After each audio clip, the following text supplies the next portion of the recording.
Children day, है कि नहीं? आज पूरा देश बाल दिवस मना रहा है, चिल्ड्रन डे मना रहा है। हाँ जी मित्रों, आज बाल दिवस के अवसर पर हमने दिया है उपहार। क्या उपहार है ना भाई साहब? 790 में यानी 790 रुपए में आपको विजय एजुकेशन के सारे ऑनलाइन बैच मिलने जा रहे हैं भाई साहब, है ना। 790 रुपए में एक बढ़िया कॉपी नहीं आती है, मोटा रजिस्टर नहीं आता। विजय एजुकेशन साल भर पढ़ा देता है 790 में, और क्या चाहिए, है ना। मध्यम परिवार का एक बच्चा, है ना, अगर चाहता है कि वो घर बैठे बढ़िया तरह से ऑनलाइन तैयारी करे, फालतू का कोई खर्चा ना लगे और बढ़िया स्टाफ पढ़ाए, तो विजय एजुकेशन को ज्वाइन करो भाई साहब। और ये ऑफर आज 14 नवंबर से 17 नवंबर तक वैलिड है। 17 नवंबर रात 12 बजे तक ये ऑफर वैलिड है। जरूर आप जुड़िए, अपने दोस्तों को भी बोलिए। बाल दिवस के अवसर पर, है ना, सभी बाल गोपाल का स्वागत है। ठीक है ना, बिल्कुल। शुरू करते हैं आज का सेशन। बच्चों, आज जो क्वेश्चन करवा रहा हूं, हर एक क्वेश्चन आपके एग्जाम में आने लायक है। सबसे पहला क्वेश्चन ये रहा, which of following can not be detected in a developing foetus by amniocentesis. के एग्जाम में आया हुआ क्वेश्चन है भाई, पीवाईक्यू है। विकसित हो रहे भ्रूण में एमनियोसेंटेसिस द्वारा निम्नलिखित में से किसका पता नहीं लगाया जा सकता। एमनियोसेंटेसिस के द्वारा किसका पता नहीं लगाया जा सकता? बताओ देखे, एमनियोसेंटेसिस के द्वारा किसका पता नहीं लगाया जा सकता? दीपक जी, रियांशी, मधुलिका, शत्तु, बहुत बढ़िया, हरिओम, कुणाल, अरे वाह जी वाह जी वाह जी वाह। एमनियोसेंटेसिस का क्वेश्चन मैं करवा चुका हूं। किसका पता नहीं लगा सकते आप एमनियोसेंटेसिस से? Can not be detected in the developing foetus by amniocentesis. एक जो फीटस है, एक जो एम्ब्रियो है, जब मदर के यूट्रस में एक फीटस डेवलप हो रहा है, अब इस फीटस के अंदर ऐसी कौन सी डिजीज है बेटा जो एमनियोसेंटेसिस से डिटेक्ट नहीं होती? Down syndrome, jaundice, Klinefelter syndrome या सेक्स ऑफ द फीटस। इसका मतलब होता है कि फीटस मेल है कि फीमेल, क्या यह डिटेक्ट नहीं होगा? Klinefelter syndrome, down syndrome, jaundice, क्या डिटेक्ट नहीं होगा? 92% बच्चों ने बी बोला है। पीलिया जो है ये पता नहीं चलेगा भाई साहब। पीलिया क्यों पता नहीं चलेगा, है ना? बताओ जॉन्डिस के बारे में पता क्यों नहीं चलेगा? अरे भाई मेरे, जॉन्डिस कोई जेनेटिकल डिसऑर्डर थोड़ी ना है, क्रोमोजोमल डिसऑर्डर थोड़ी ना है। एमनियोसेंटेसिस एक ऐसा मेथड है बेटा जिससे ये पता चलता है कि इस फीटस के अंदर क्रोमोजोम का पैटर्न कैसा है, केवल वही पता चलेगा। और इस एमनियोसेंटेसिस में हम एमनियोटिक फ्लूइड को जांचते हैं भाई। इंजेक्शन के द्वारा एमनियोटिक फ्लूइड को बाहर निकालेंगे, उस परीक्षण करेंगे। तो इस एमनियोसेंटेसिस मेथड में बच्चों हमें केवल क्रोमोजोमल, याद रखना, क्रोमोजोमल एबनॉर्मलिटी, क्रोमोजोमल और जेनेटिकल, याद रखना, जेनेटिकल एबनॉर्मलिटी पता चलती है। ठीक है कि नहीं है बच्चों? अगर कोई गुणसूत्रीय असामान्यता है या कोई आनुवंशिक विकार है इस भ्रूण में तो पता चल जाएगा, और कोई सामान्य रोग है तो पता नहीं चलेगा। तो पीलिया का पता नहीं चलता, लेकिन डाउन सिंड्रोम, क्लाइनफेल्टर सिंड्रोम, या ये मेल है या फीमेल, ये पता चल जाता है एमनियोसेंटेसिस के द्वारा। ध्यान रखना भाई। अगला क्वेश्चन है, एमनियोसेंटेसिस तकनीक का अनुप्रयोग किसके लिए किया जाता है? मतलब यूज क्या है? Use, the permissible use of technique amniocentesis. इसका लीगल यूज क्या है? कानूनी रूप से इसका क्या उपयोग है, ये बताओ आप। एमनियोसेंटेसिस का उपयोग क्या है? कानूनी उपयोग, detecting sex of unborn foetus. जिस बच्चे का अभी जन्म नहीं हुआ, मां के गर्भ में जो बच्चा है उसके लिंग का पता लगाना, वो लड़का है या लड़की, क्या ये इसका परमिसेबल यूज है? क्या ये इसका लीगल उपयोग है? क्या फिर है आर्टिफिशियल इनसेमिनेशन, कृत्रिम गर्भाधान में इसका यूज है? क्या transfer of embryo into uterus of surrogate mother, surrogate मां के गर्भाशय में भ्रूण का स्थानांतरण, ये यूज है? क्या किसी भी आनुवंशिक असामान्यता का पता लगाना, डिटेक्टिंग एनी जेनेटिक एबनॉर्मलिटी और क्रोमोजोमल एबनॉर्मलिटी, ये भी लिखा हो सकता है, और क्रोमोजोमल एबनॉर्मलिटी। ठीक है ना बच्चों? तो बताओ देखिए सही कौन सा होगा। 66% बच्चों ने डी आंसर दिया है। मैं चाहता हूं 96% डी आंसर दे। अरे बाकी वाले बच्चों ने क्या आंसर दिया? बाकी वाले आंसर नहीं दे रहे थे का? हाँ? ओ बबलो, 23% ये आंसर कैसे दे रहे हो? और इसका मतलब आपने लास्ट ऑप्शन तक पढ़ा नहीं है, यही बात हुई। अरे ऊपर देखो, ऊपर देखो क्या लिखा है, एमनियोसेंटेसिस तकनीक का अनुमेय यानी अनुमति यानी लीगल यानी कानूनी उपयोग क्या है इसका? अब एक बच्चा कहेगा विजय सर दोनों ही तो यूज है, ए भी सही है डी भी सही है। हाँ सही तो दोनों है, लेकिन इस चीज की अनुमति थोड़ी है। अरे भ्रूण के लिंग की जांच नहीं कर सकते आप एमनियोसेंटेसिस से। ये तो एमनियोसेंटेसिस का मिस यूज है। अगर क्वेश्चन में ऐसे पूछा जाता ना कि एमनियोसेंटेसिस का मिस यूज क्या है, तो ए बताना है आपको। समझ आई बात? ये तो मिस यूज है भाई साहब, है ना। जब भी आपसे पूछे ना कि इसका मिस यूज क्या है, मिस यूज ऑफ एमनियोसेंटेसिस, अगर ये चीज आपसे पूछ ले तो इसका दुरुपयोग क्या है जी? तो इसका दुरुपयोग है भाई साहब, डिटेक्ट सेक्स ऑफ फीटस। जो गर्भ है ना बेटा, उसके लिंग का पता लगाना, गर्भ के लिंग की जांच, है ना। लोग क्या करते हैं, एमनियोसेंटेसिस से बच्चे के जन्म से पहले ही ये पता लगा लेते हैं कि वो लड़का है कि लड़की है, और फिर उन्हें पता चलता है वो लड़की है, तो लोग क्या करते हैं, उस मादा भ्रूण को नष्ट करवा देते हैं। फीमेल फीटिसाइड इसे बोला जाता है, फीमेल फीटिसाइड, फीमेल, है ना, फीटिसाइड, मादा भ्रूण हत्या। याद रख लेना भाई साहब, जो कि कानूनन अपराध है, आप ऐसा नहीं कर सकते। लेकिन ये मिस यूज है भाई साहब किसका, एमनियोसेंटेसिस का। तो जब आपसे पूछे एमनियोसेंटेसिस का मिस यूज क्या है, तब तो ये दो चीज याद रखना, है ना। और यूज क्या है, तो ये यूज है, यूज ऑफ एमनियोसेंटेसिस। तो एमनियोसेंटेसिस का जो लीगल यूज है ना, जो कानूनन उपयोग है ना बेटा, वो यही है, आनुवंशिक रोग पता लगाना। ओके, बात समझ में आई आपके? अगला question, hormone, select the hormone releasing IUD. बताओ, हार्मोनल, हार्मोनल आईयूडी का चयन करो। बताओ बेटा, ऐसे कौन से इंट्रा यूटेराइन डिवाइस है जिनको हम हार्मोनल आईयूडी के नाम से जानते हैं? बताओ, हार्मोनल आईयूडी, पहला है लिप्स लूप और मल्टीलोड, दूसरा है वॉल्ट एंड LNG-20, तीसरा है मल्टीलोड एंड प्रोजेस्टा सर्ट, और चौथा है प्रोजेस्टा सर्ट और LNG-20। बताओ कौन सा सही है? बताइए। देखिए संध्या शुक्ला जी, बहुत ही बढ़िया, शानदार शानदार, बेहतरीन भाई साहब, बहुत ही बढ़िया। शीला, विकास, भाकर, शिवानी जादौन, श्रेया, बहुत ही बढ़िया जी। कैसी चल रही है आपकी पढ़ाई? विकास भास्कर है, माफी चाहूंगा। हाँ जी भाई साहब, हद हो गई, भाकर किसे बोलते हैं? हमारे इधर पहाड़ को बोलते हैं, बताओ। हैं? हाँ। और आप सब लोग भाई साहब उस ऊंचे पहाड़ से कम थोड़ी ना हो, हैं? हाँ, चट्टान की तरह खड़े हो जाओ भाई साहब, मेहनत करो एकदम बढ़िया, चट्टान की तरह अडिग, है ना। टारगेट है आपका सिलेक्शन का, तो उसे जब तक ना प्राप्त कर लो तब तक ना थको, ठीक है ना। हाँ, हाँ जी। सोनू कुशवाहा, गोमती मेघवाल जी, गुड़िया जी, प्रशांत जी, अनुप्रिया जी, दीपांजलि जी, आरती पाल जी, अनुष्का, रवीना, धीरेन्द्र, मोनी। हाँ जी, बहुत ही बढ़िया, अरे बहुत ही बढ़िया भाई। डी होगा, बिल्कुल डी होगा, क्यों नहीं होगा। हार्मोनल आईयूडी पूछा है, हार्मोनल आईयूडी। आईयूडी तो आपको पता ही है, इंट्रा यूटेराइन डिवाइस, अंत गर्भाशय युक्तियां, ऐसे उपाय जो गर्भाशय में स्थापित किए जाते हैं, है ना, जो कॉन्ट्रासेप्टिव होते हैं, गर्भ निरोधक होते हैं। अब देखना, इसमें हार्मोनल बोले, लास्ट में जो क्वेश्चन लेके आया था मैं, उस क्वेश्चन से आज की शुरुआत करवाऊंगा। ये देखो क्वेश्चन क्या है, अनुवादन यानी ट्रांसलेशन की प्रक्रिया कोशिका में कहाँ संपन्न होती है? Where does the process of translation take place in the cell.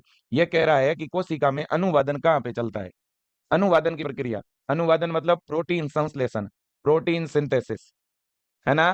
तो प्रोटीन संश्लेषण के लिए जगह, साइट बताओ, न्यूक्लियस, राइबोसोम, गोल्जी बॉडी या लाइसोसोम, है ना। बताओ, देखे ये कल का लास्ट क्वेश्चन है भाई, सभी को पता है, बहुत ही कॉमन क्वेश्चन है ना भाई। प्रोटीन सिंथेसिस कहां पर चलेगा? हमारे कोशिका में प्रोटीन की फैक्ट्री हम किसको कहते हैं बेटा?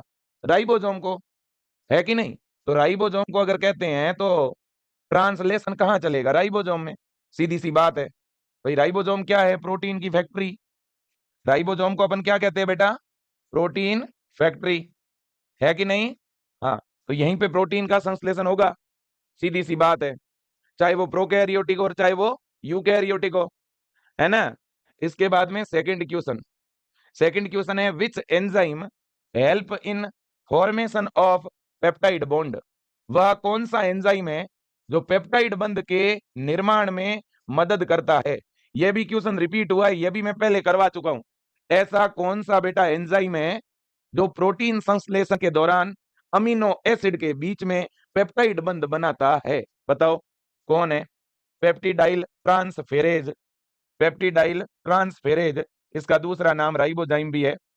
DNA polymerase, DNA ligase, DNA helicase. बताओ देखें कौन सा राइट होगा बेटा, कौन सा राइट होगा?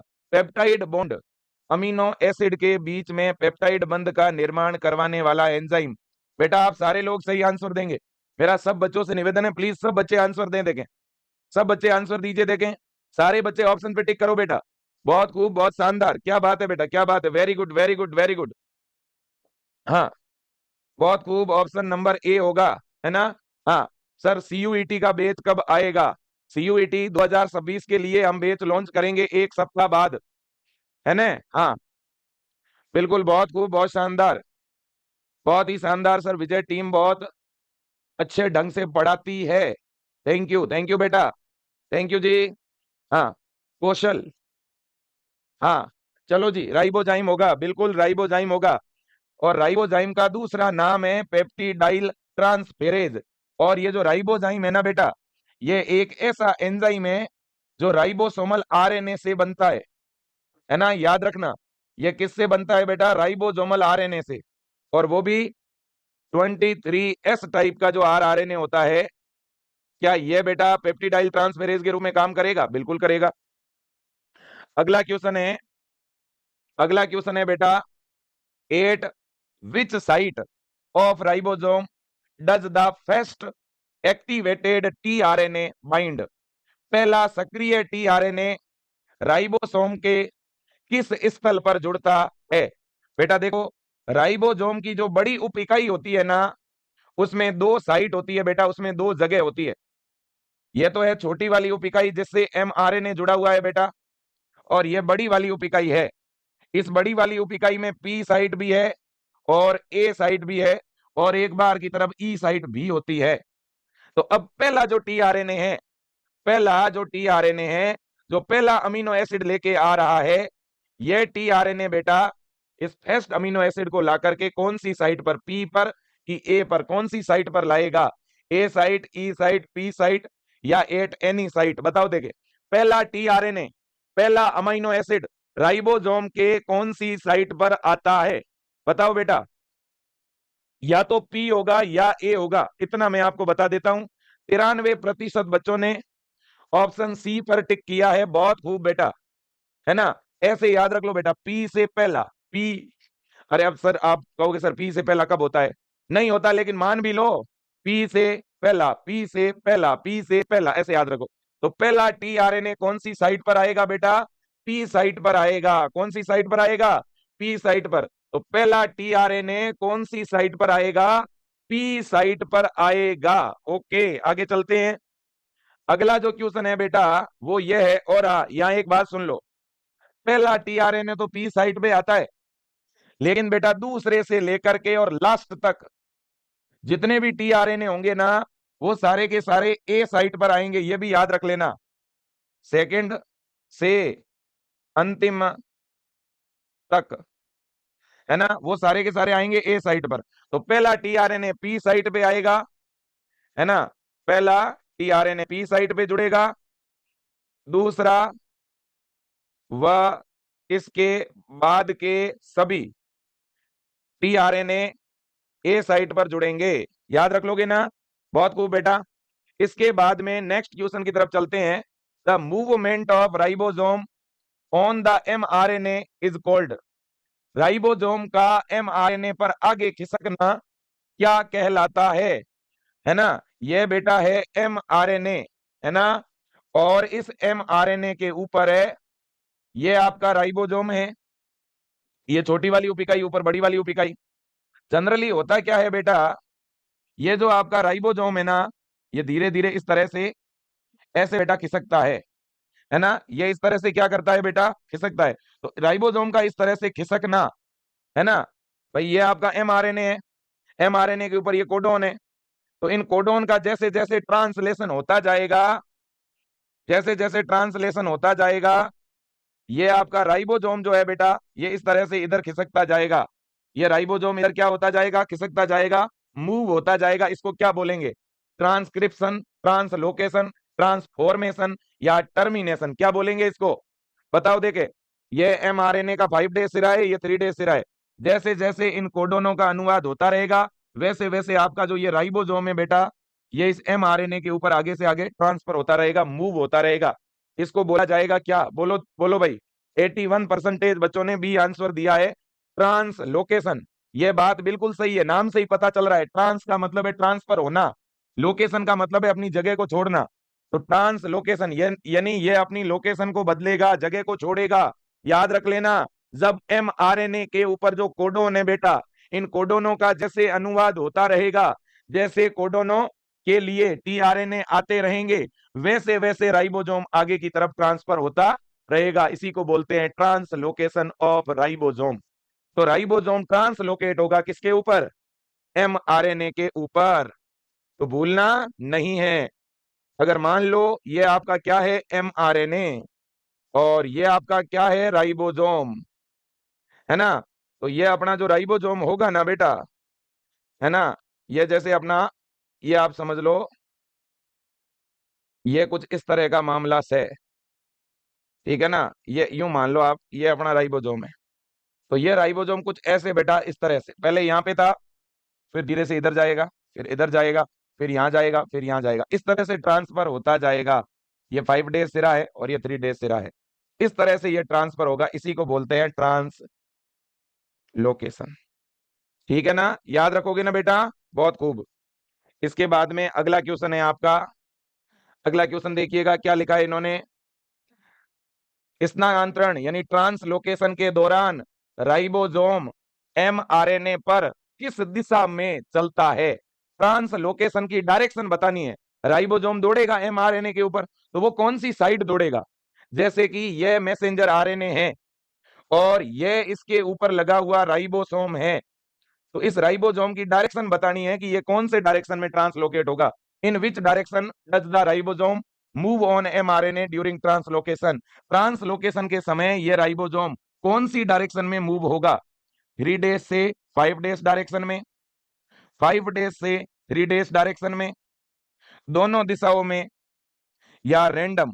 बताओ, देखे, बताइए बताइए बताइए बताइए। प्रतिभा, संध्या, स्नेहा, हाँ, ज्योति, काजल, कुमकुम, बहुत खूब बेटा, बहुत शानदार, बहुत ही बेहतरीन। क्या बात है, क्या बात है, क्या बात है, जबरदस्त बेटा, बहुत ही बढ़िया, बहुत ही बढ़िया। प्रिया, नेहा, पूजा, मुस्कान, अनुष्का, सेजल, अंसारी, शिल्पा, तनीषा, हाँ, सूरज, बहुत खूब बेटा। प्रिया, संतोष, तनु, मेहरा, राजकुमार, रागिनी, काजल, मनीषा, हिमांशी, बहुत बढ़िया। आदित्य, मुन्ना, ममता, सैनी, हाँ, अंशिका, बहुत खूब बेटा, बहुत खूब। अनुष्का, कुमकुम, दीपक, हाँ, शिया, श्री सिंह, अनिल, खुशी कुमारी, सतीश राजपूत। अब देखिए बेटा, हमेशा ध्यान रखो, ये mRNA का 5 डेज सिरा है, ये 3 डेज सिरा है। और बेटा सबसे पहले mRNA के 5 डेज सिरे पर जो है स्टार्ट कोडोन होता है, और 3 डेज सिरे पर होते हैं स्टॉप कोडोन। इसका मतलब जो ट्रांसलेशन है ना बेटा, वो हमेशा 5 से 3 डायरेक्शन में होगा। तो राइबोसोम भी 5 से 3 डायरेक्शन में ट्रांसलोकेट होगा। तो हमेशा ध्यान रखो 5 से 3 डायरेक्शन। तो राइट आंसर क्या होगा? Option number B, option number B. Very good, 93% बच्चों ने सही जवाब दिया है। बहुत खूब, बहुत बढ़िया। इसके बाद में next, what is the first step of translation? बेटा अनुवादन का पहला चरण क्या है? अनुवादन के दौरान सबसे पहले कौन सा काम होगा? क्या सबसे पहले इलोंगेशन होगा, दीर्घीकरण? क्या सबसे पहले चार्जिंग ऑफ टीआरएनए, टीआरएनए का सक्रियण होगा? क्या क्या सबसे पहले टर्मिनेशन होगा? क्या क्या सबसे पहले पेप्टाइड बॉन्ड का फॉर्मेशन होगा? क्या बताओ, देखे, अनुवादन के दौरान, प्रोटीन सिंथेसिस के दौरान सबसे पहले कौन सा काम होगा? बताओ बेटा, बहुत खूब। 98% बच्चों ने बी ऑप्शन बताया है। बहुत खूब बेटा, सबसे पहले टीआरएनए का एक्टिवेशन होगा, charging of tRNA, activation of tRNA भी इसको बोला जाता है ना। सबसे पहले क्या होगा बेटा? जैसे कि ये अपना टीआरएनए है, तो इस टीआरएनए के बेटा हमेशा ध्यान रखना, सबसे पहले ये होगा कि इस टीआरएनए के ऊपर यहां पर अमीनो एसिड जो है वो जुड़ेगा। इसी को बोलते हैं एक्टिवेशन ऑफ टीआरएनए। ये चार्ज टीआरएनए है, लोड टीआरएनए है। टीआरएनए लोड होने के बाद क्या होगा? इसके बाद में ये जो टीआरएनए है ये सीधा राइबोसोम की इस बड़ी उप इकाई के अंदर पी साइट पे आएगा, पहले वाला टीआरएनए पी साइट पर और बाद के सारे ए साइट पर आएंगे और ये टीआरएनए आते जाएंगे और यहाँ पर राइबो अमीनो एसिड के बीच में पेप्टाइड बॉन्ड बनता रहेगा। नया टीआरएनए ए साइट पर आएगा और पुराने वाला ई साइट से बाहर निकलता जाएगा। ठीक है कि नहीं? और धीरे धीरे इस एमआरएनए के ऊपर कोडोन का अनुवाद होता रहेगा 5 डायरेक्शन से 3 डायरेक्शन में। ठीक है ना? और राइबोसोम जो है धीरे धीरे शिफ्ट होता रहेगा 3 डेज सिरे की तरफ और जैसे ही स्टॉप कोडोन आएगा तो टर्मिनेशन हो जाएगा, है ना? ये प्रोसेस रुक जाएगा। ठीक है बेटा? तो याद रखना सबसे पहले क्या होता है बेटा, चार्जिंग ऑफ टीआरएनए। और इस दौरान क्या होगा, अमीनो एसिड जो है वो बाइंड होगा, अमीनो एसिड जो है वो जुड़ेगा। चलो जी आगे चलते हैं। हाँ हाँ, इसके बाद में नेक्स्ट हमारा जो क्वेश्चन है वो है बेटा